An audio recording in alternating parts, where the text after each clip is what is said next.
Hello,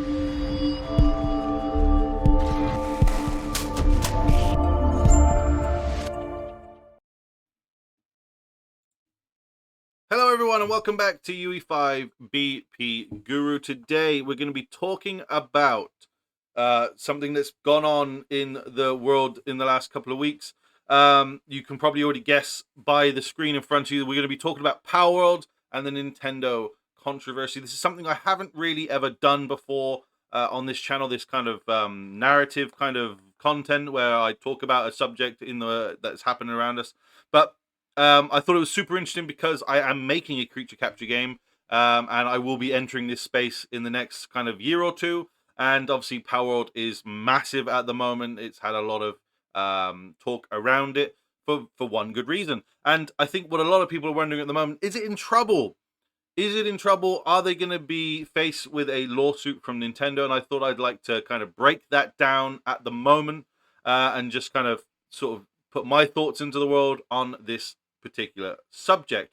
So, for those that don't know, Palworld was released on 19th of January 2024, and it's had a really good start. Within the first 8 hours, it roughly hit 1 million downloads. That meant 1 million people with Xbox Game Pass or Xbox or Steam all downloaded and played this game within those first 8 hours. That's an insane accomplishment for any game just starting out, especially of a game that is in its infancy and in early access as well. So it wasn't even a finished game. It wasn't like, for example, Ubisoft was dropping this.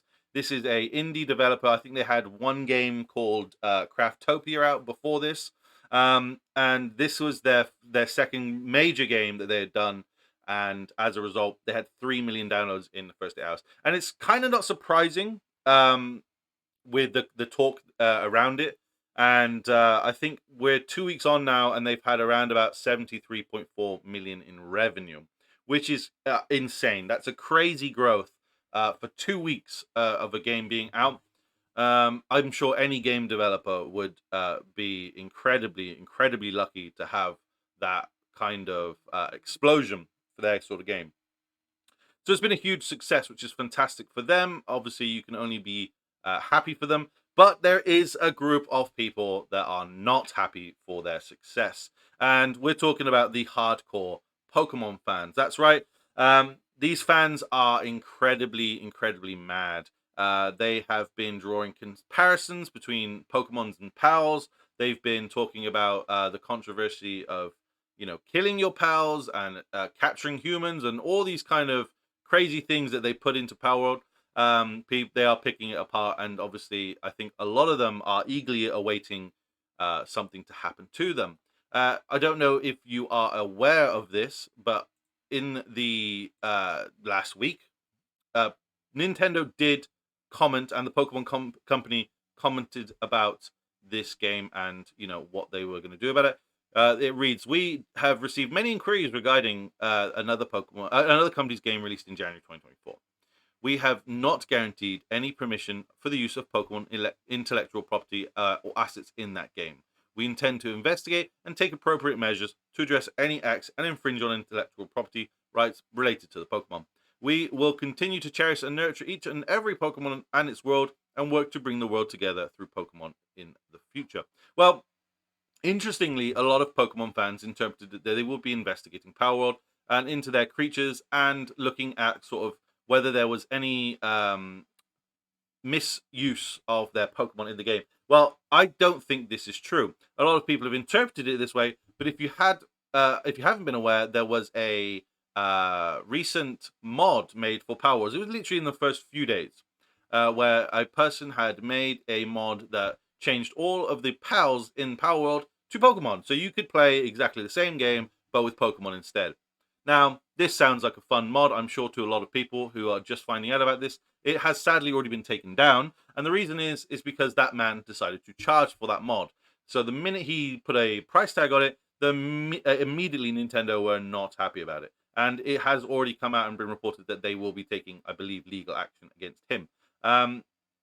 So they are looking into things like that, and I suppose that they would want that to not happen again. So who knows? Maybe they'll actually even work with Pocket Pair to prevent that sort of mod being brought to Palworld in the future. But I believe that's what they're looking at in terms of legal action.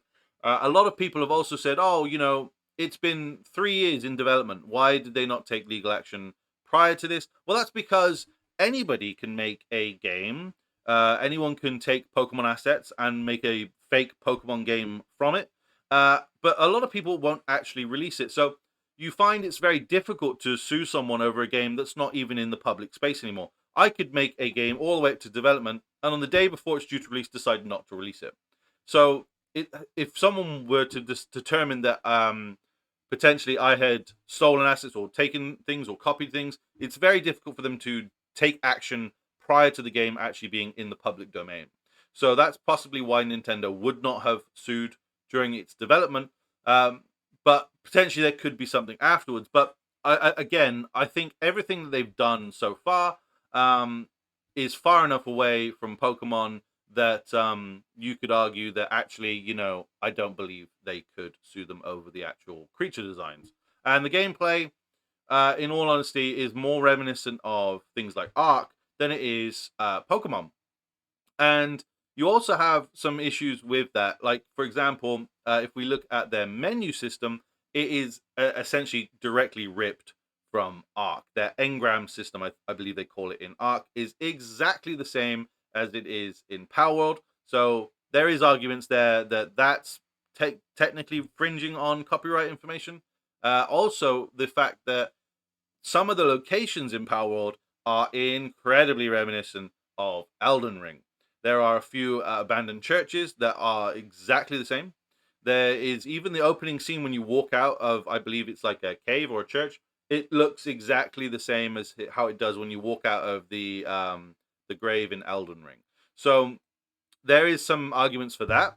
However, the laws are slightly different in the rest of the world than it is to Japan. So where Nintendo could sue, it's even more difficult for other countries to sue because we have the laws in place that pertain to fair use.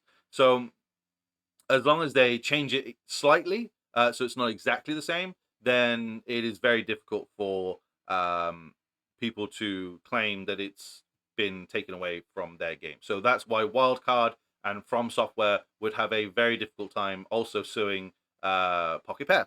So you find this also very reminiscent in things like music as well, where people will take lyrics and change them ever so slightly. It's like how Weird Al Yankovic has all his parody songs. They are definitely rips from other songs, but because he changes the lyrics ever so slightly, he can kind of do that, which is part of the law. So hence why he can do that. So there's lots of different reasons, as I say, for these things happening. So with Pokemon's statement being out there, I do believe that Pocket Pair did create their own statement. So the interesting thing as well from Pocket Pair CEO Takuro Mizobi, he spoke about the fact that the game actually did pass its legal reviews, and no company has taken any action against it. And he also quoted, "We make our games very seriously, and we have absolutely no intention of infringing upon intellectual property or of other companies." So interestingly, it looks like they've taken all this precautionary steps before releasing the game to ensure that they would have no issues either. So I think as far as the lawsuit comes into place, I do believe they will be fine. Interestingly, it has not stopped the Facebook groups. For example, we have this image here of Incineroar and Incineram. These two here from Pokemon and Palworld. And as you can see, hello Incineram from Palworld, hello Incineroar from Pokemon, Fire Dart, Fire Dart. And they're trying to say that these look exactly the same. Now, I'll be the first one to say the names match up pretty well. And they do have the same Fire Dark typing. But in my opinion, that's as far as it goes. We have Incineroar here. It's clearly a cat, a tiger. It's got a tail. It's got claws on its hands. It's got this fluffy mane. It's got the fire belt. It's clearly a wrestling tiger. When you look at Incineram, it's a goat. It's got horns. It's got this fluffy kind of fur here at the front, which obviously Incineroar doesn't have around here. It's got a mane at the back. It's got things on its feet. It's got no belt. It's got spikes coming out of it. It's a totally different design. It might have a. It doesn't even have a similar stance. In all honesty, I was about to say it does, but it doesn't even have a similar stance. It's a unique design. I wouldn't put these in the same category at all, in my opinion. I think there's far better examples of them looking similar, but I get this. I just don't see it. And there's so many unique designs in Power World that are way cooler as well than I think Pokemon sometimes. So they've both got their differences. I can understand people pulling through similarities and stuff.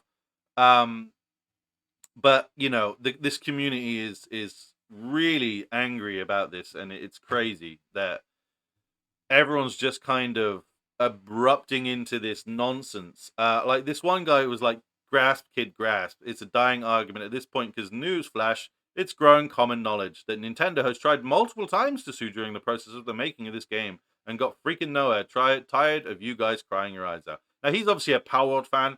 That's fine, okay, but why lie? Like this is just nonsense. Nintendo has not tried to sue multiple times. They haven't done any of that stuff. This game's so big, it'd be in the public eyes. Everyone would know about it. And they just haven't. They have not tried to sue anyone. We've only just had the one announcement that they would look into some stuff. And they didn't even tell us what they would look into. So that's definitely nonsense straight away. Interestingly as well, a lot of people have been putting this comparison um, to Dragon Quest.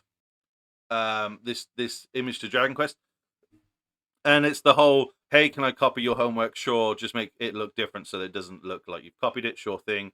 And then it's Dragon Quest on the left and Pokemon on the right. Now, look, is there some similarities? Sure, not all of them.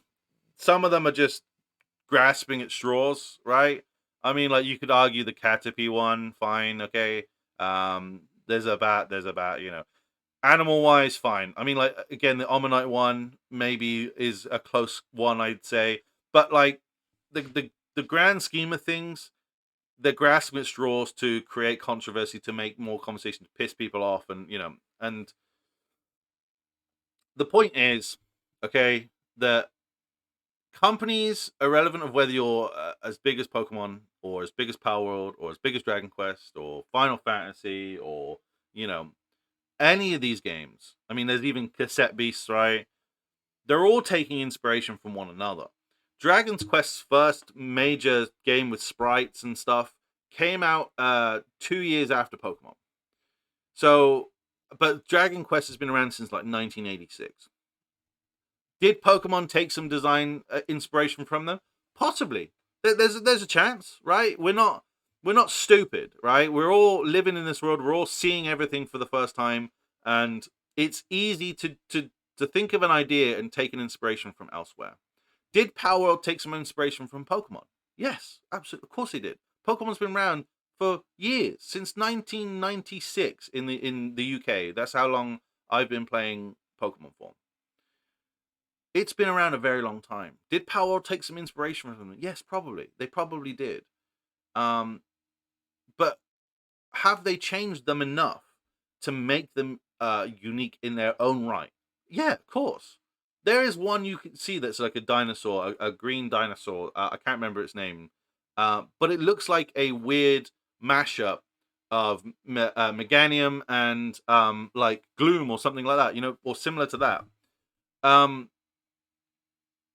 and you can see where they've taken the inspiration from, but it's unique. It's its own unique pal now. And I think the internet crying over all of this is getting to a point where it's silly now. We just need to accept that Palworld's here. I think it's here to stay. It's in early access. They've already said they're only about 60% of the way through the game. I think it's here to stay at this point. And I think if we continue to like, the Pokemon fans are definitely driving it to more and more success. The more they moan about it, the more they push all of these comments and things to the front of the pile, right? Because that's how engagement works. The more someone comments on it, the more someone reacts to it, the higher it's gonna, the more recently it's gonna be seen. Everyone's gonna see it, and the more people that see it, the more they're gonna go, I need to try that game out. And then more people buy it, that gets more success, and then that pushes it to the higher. Like, it's the second in Steam history, I believe, to have 2 million concurrent players constantly.